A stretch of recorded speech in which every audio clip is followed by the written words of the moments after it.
In this week's episode, I'm joined by the co-founder of My Signature Aroma, Dionne Palmer. In 2020, Dionne and her co-founder Frank created My Signature Aroma, motivated by the desire to make niche fragrances more accessible and to give people the opportunity to create their very own signature aroma. You can find My Signature Aroma in Granville Arcade in Brixton Village. In this episode, Dionne shares how she and Frank identified a gap in the fragrance market during lockdown and created My Signature Aroma. She discusses how they've crafted a customer journey rooted in personalisation and their plans for the future of the brand. Dionne, thank you so much for joining us today. Thank you for having me come and join you. I'm so excited to jump into this, and I'd love to start by going all the way back to the beginning. So you and Frank saw a gap in the fragrance market. What did you feel like was missing, and how did you envision filling that gap? Okay, so let's go back to 2019. Okay. Just before lockdown, we started to think about products that we liked. We were both collectors of fragrances, niche fragrances. Okay. So spent a lot of money in those areas. We noticed that often enough, these high-end stores could be quite overwhelming, and there was nothing personal, that personal touch. It was more so for the masses. So fast forward, we'd been to a number of business fairs, started looking into how can we add value in this area. So here we are today with a business that caters to personalisation, which feels, I would say, a lack of, there's a lack of representation there. So it focuses on creativity, individuality, and the uniqueness. Scent is memory evoking, so that is where the model started from. Amazing. So your vision when you first started, then you said it was about that personal element, I love that, about creativity. So actually being able to express yourself, I guess, through scent. So that was the vision to start off with. Has that evolved as you've gone along? Absolutely. It's evolved in a very positive way. We have gone on to do workshops. We have exhibited at trade fairs. We are now in our permanent location, which is within the Brixton Village. So we have a cocktail-style scent bar. So we also love customers to come down because that's where that creativity and that flair comes in. And so when did you first decide to have the bricks and mortar then? And what gave you the idea? And the cocktail style scent bar sounds amazing. So the bricks and mortar idea came about after being online. We started off online for a number of years, and we also offer refills on products. So being online, focusing on sustainability as well, defeated the purpose a little bit. But the main thing is the engagement with our customers, that interaction, that personal touch, the creativity, their ingredients, their blend and their creation. So having that bricks and mortar location, we can engage with our customers. It's become a community. You know, we're always grateful for our repeat customers, our new customers, our soon-to-be customers. So yeah, it's great. So, and I think you've raised a really interesting point here about selling online, because selling scents online. So that is, I often say this to people because if you look at conversion rates, for example, the typical conversion rate in e-commerce is for every 100 people who come to your website, 2 people will buy. Whereas if you're in a bricks and mortar store, it's anywhere from 10 to 20, 30 people will buy.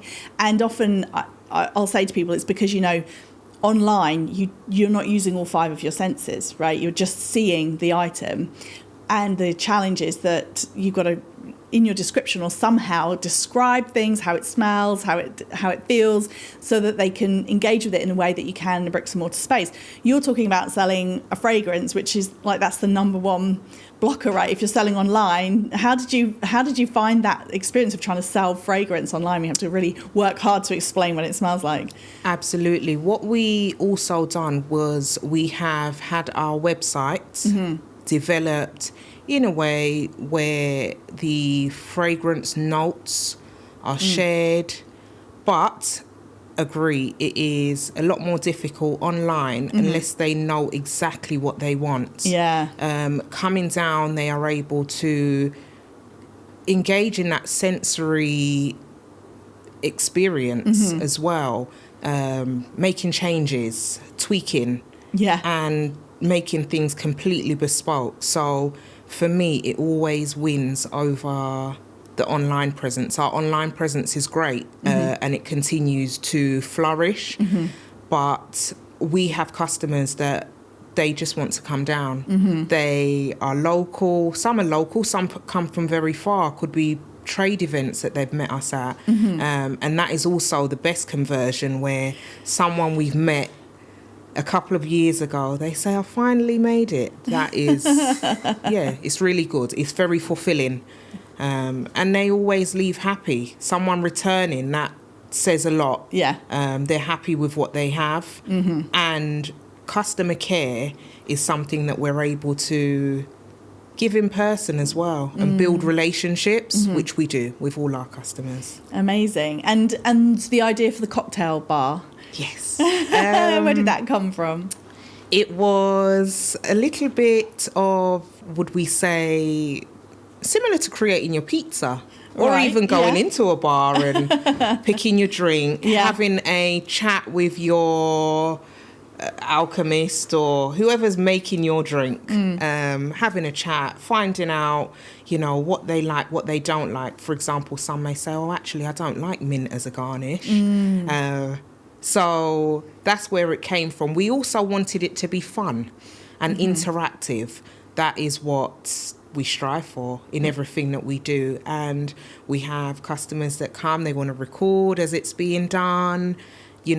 People will say, I like this, but we like to give a couple of attempts so that they leave with the final product that they are really happy with. So it's a real sensory experience. Amazing. And so you and Frank, you'd been huge fans of fragrance and you'd been collecting them, but was it like a whole other step to actually kind of did you have to train to then be blending them yourselves? What we done is we enrolled onto some perfumery courses. It was actually around the lockdown period, so it gave us a lot of time to study, to learn, and not only from the perfumery element, entering into a business, you need to look at marketing, you're setting up structure, what works well for you. So that time was valuable time. We could look at trends, see what others are doing that is not being factored in.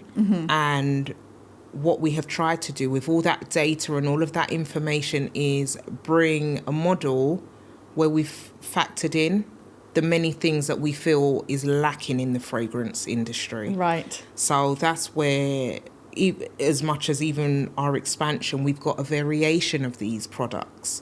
So you've created your fragrance that you like. You can also have that in a range of variations. So again, it's like the full sort of custom experience from head to toe in your home. So amazing. And I wanted to ask a little bit more about the workshops as well, because you mentioned those earlier as part of the kind of brand evolution from your very first idea around the brand. So was that something that you were doing before you had the bricks and mortar? Or were you always kind of done them alongside? We've done it alongside. So before bricks and mortar, we attended a lot of trade events, popped up at a number of market spaces and so on, just to get the brand out there, awareness, as well as using our marketing such as, Instagram, Facebook, all the others. But that was the main sort of purpose around it. Big thanks to EDF Small Business Team for sponsoring this podcast. Powering the High Street, a bold new initiative from Enterprise Nation and EDF, has been designed to breathe life into the UK's high streets by supporting the next generation of retail entrepreneurs. Whether you're a seasoned shopkeeper or a digital business ready to make the leap to bricks and mortar, Powering the High Street is your gateway to making a meaningful retail impact. Explore the resources and get involved by visiting the hub now. Find more details at enterprisenation.com/poweringthehighstreet. Amazing. So when you talk about the brand values, you talked about the importance of personalisation and creating something special. Then how do you really make sure that when somebody comes into store that their experience is aligned with those values? We start off by building an initial relationship. I think that's very important. Finding out what they like, what they don't like, and actually not just what they like and don't like, what their lifestyles involve, maybe what they're interested in fragrance for, who they, are around, what environments. It's that personal touch. And it starts with a conversation, which you don't get that conversation online. So we always love to have customers and individuals come down, have a chat, and people do. It's something that they're going to leave and wear, and we want them to wear it with pride. It's something that should empower them. It definitely, hands down, as I say, it's definitely that face-to-face engagement is very important. And that kind of ties in with the values of that creativity as well. Absolutely. So they get to be creative, they get to create their own scent. So can you walk us through step by step what happens when somebody comes into the store to make their own signature scent? So when they come in, they'll be met by myself, Dionne or Frank, and we start off by having a little introduction to the brand, let them know, what the concept is here, introduce them to some raw ingredient notes. Some people haven't smelt this before. Or what they think something smells like is not always what it does smell like. Oh, really? What's the kind of biggest surprise? Our biggest surprise, we have a cannabis-inspired fragrance. Okay. Yeah. We actually have a post on our Instagram where we also went out, well, Frank did, and asked members of the public to guess the scent. So that's a very interesting one. Sandalwood, for me, as I became more familiar with it, I know it in fragrances and not as a raw note. So for me, it was a lot more subtle than what I thought. Earthy, but subtle. Still like it a lot. So that's the first step. So we, do that creativity, familiarise ourselves with what's available to them. There often enough are fragrances that they say, oh, I like this, and use something as an example. So we use that as a base. Yeah. And we can expand on that and make it, again, as we say, more personal. So it starts with their ingredients, then the blending process, and then it's bottled. Some people want to have a personalised name for their fragrance, and they can do that all there.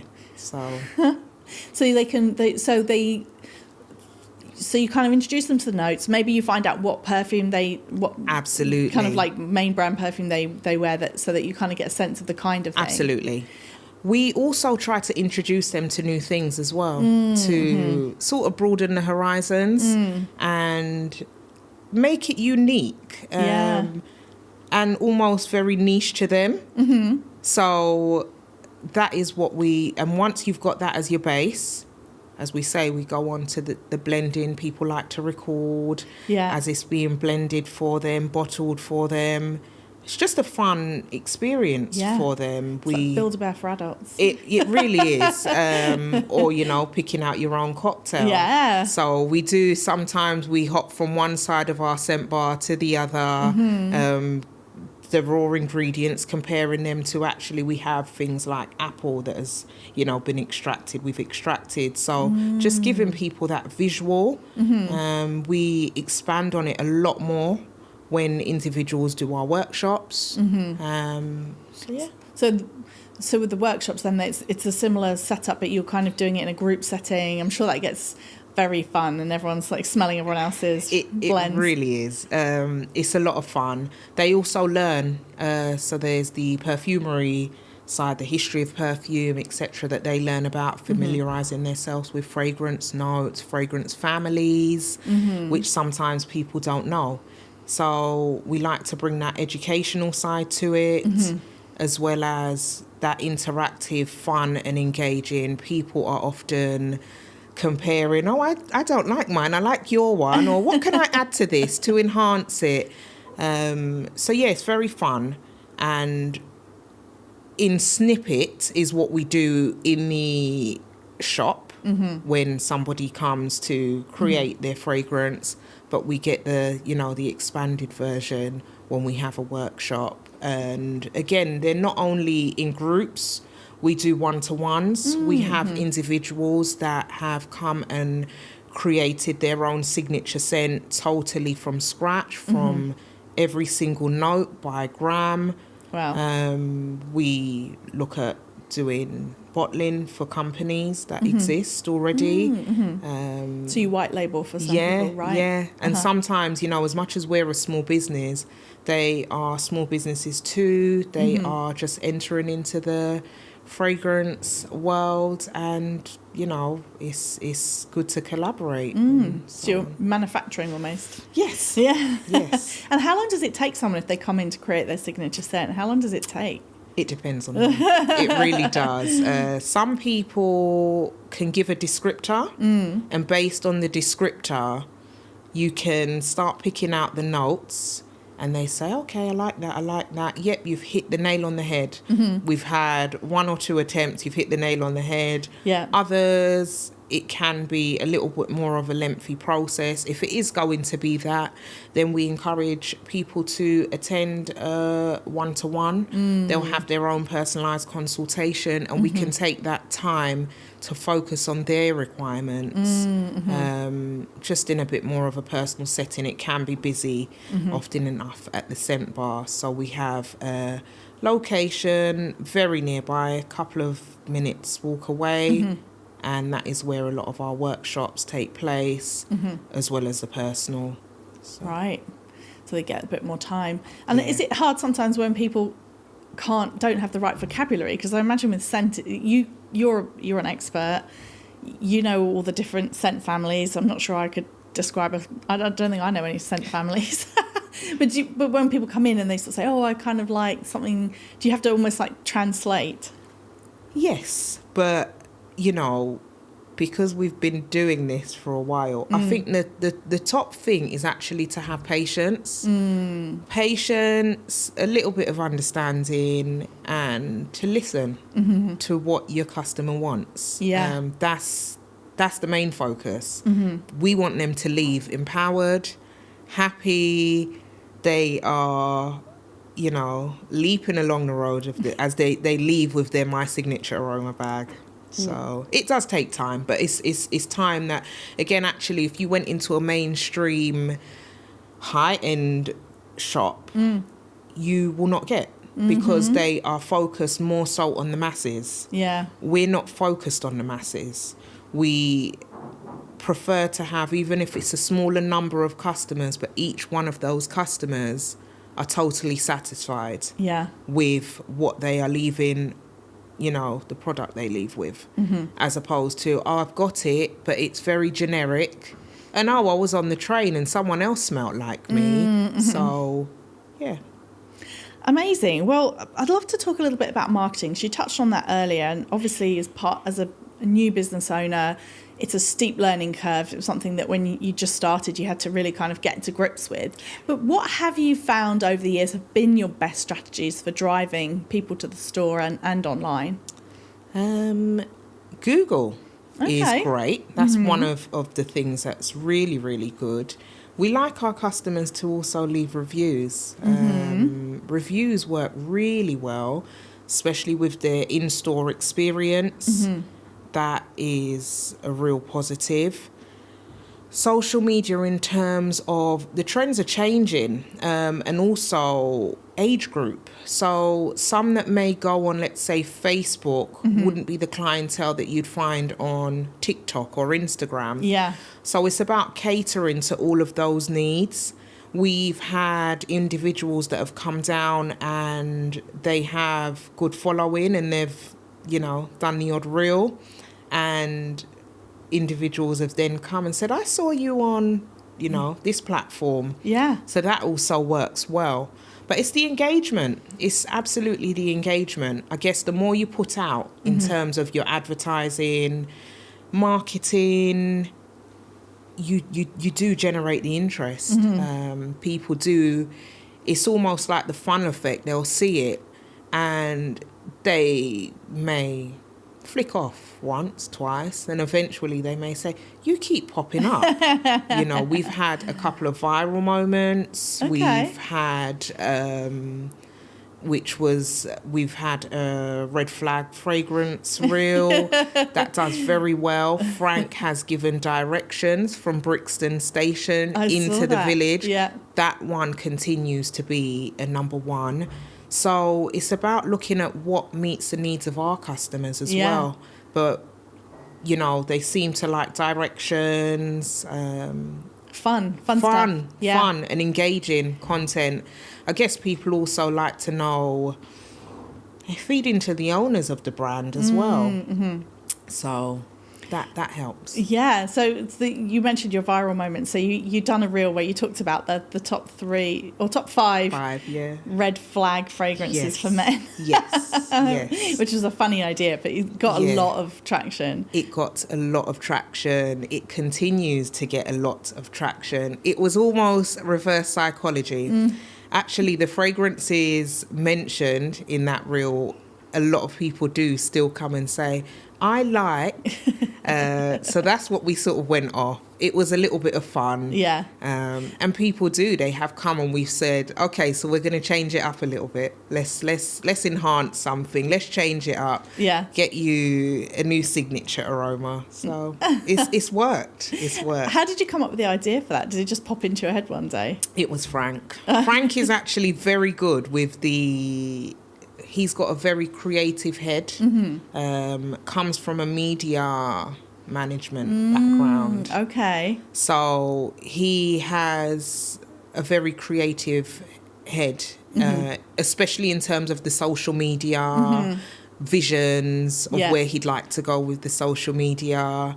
I'd say that's more his forte. Yeah. It is very fun. It is. I'm not surprised that you've said that now, having seen your content, because it is really fun and different. And I like that you've all kinds of things, like Frank's, like you say, sharing fragrances and stopping people in Brixton and saying, what do you think this is? Or having people doing like contests to see who can make the best scent. Yes. Yeah. And that is what I guess clients and customers like, is the engagement. Yeah. And you look like you're having fun doing we it. do. We do. And as I say, especially both of us being collectors. Yes. We're sort of in our elements, There's always new releases. We can always sit when we do have the very odd quiet moment and make a new signature scent for ourselves. We also hear people say, what's your favourite? Don't have a favourite. There's so many. Do not have a favourite. I do have a certain profile that I go with, but I don't have a favourite. Okay. Yeah. It's like picking your favourite child. Absolutely. That question comes up a lot. Who's your favourite? Don't have any. They're all unique within themselves. So I worked once with someone who was a visual merchandising specialist, and they would always say your shop is not a shop, it's a feeling. So if you could have people feel a certain way when they left My Signature Aroma, what would that be? Empowered, happy, valued, as if we sort of taken on board what they've said. They are leaving with a blend that is totally unique to them. It's bespoke. They have been a part of the making. It's for them, you know. So we want them to leave empowered, and every spray should be sprayed with pride. That's great. I love that. And I wanted to ask a little bit about your location, because you're in Brixton. It's such a fabulous Brixton Village, Brixton Market. It's such a fabulous area. What sort of role do you think that the area's played almost in the business? Have you felt like you've found a community of local businesses as well? Absolutely. Both myself and Frank, we are South Londoners, so born bred South Londoners, so we're literally on the doorsteps. We're very close proximity. And actually it's such a diverse area. Even the other traders, so much diversity, it has become a real community. And I'll see it from another perspective. Walking through Brixton Village, you know, it's a great place to be. Cultures, the food, the smells, the people, it's just diverse. I don't think there's anything quite like Brixton. So being a part of that, and that as a stepping stone, our first bricks and mortar, it's with pride to say, actually, that's our first flagship. We are locals. We're catering to locals. We're bringing affordability, luxury, but at an affordable price to people of the area and others, because it extends out.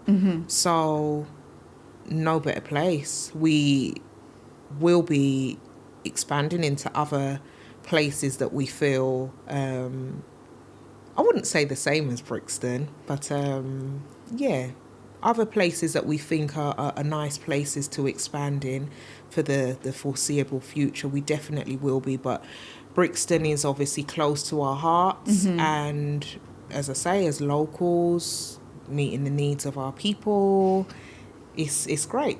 And has it been something that you almost expected it? Someone who's grown up near Brixton, you know what a kind of close-knit community it is, but you know, actually opening a bricks and mortar store, I know people often tell me when they run a bricks and mortar, like one of the great joys of it is being part of that community in a real concrete way. Absolutely. Yeah. You know, even for example, if I walk down Brixton High Street, 9 times out of 10 I'm going to see a customer.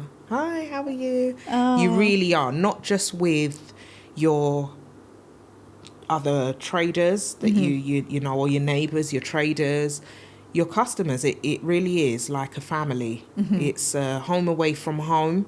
Having a bricks and mortar, you know, you spend a lot of time there as well, away from home in fact. So, you know, even for example, our scent bar, where we've got it quite clean and, you know, cozy for us, it was well thought out. So yeah, it's a great, really great place to be. Love the community element. And when we do expand, all the areas we do expand to will have that vibrancy as well. I love that. Well, that brings me on perfectly then for my final question, which was, what's next for My Signature Aroma? More variations, more workshops, expansion to other locations. Brixton will probably always be our fave and our flagship, but we will, as part of the business growth. Yes. And that also international. We've looked at strategies in terms of international. Workforce strategy is what we are looking at. We want some really valuable team members that can be a part of the brand.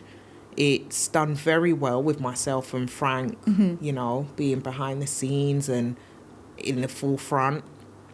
But we'd like to do more of the behind the scenes to support the business's growth.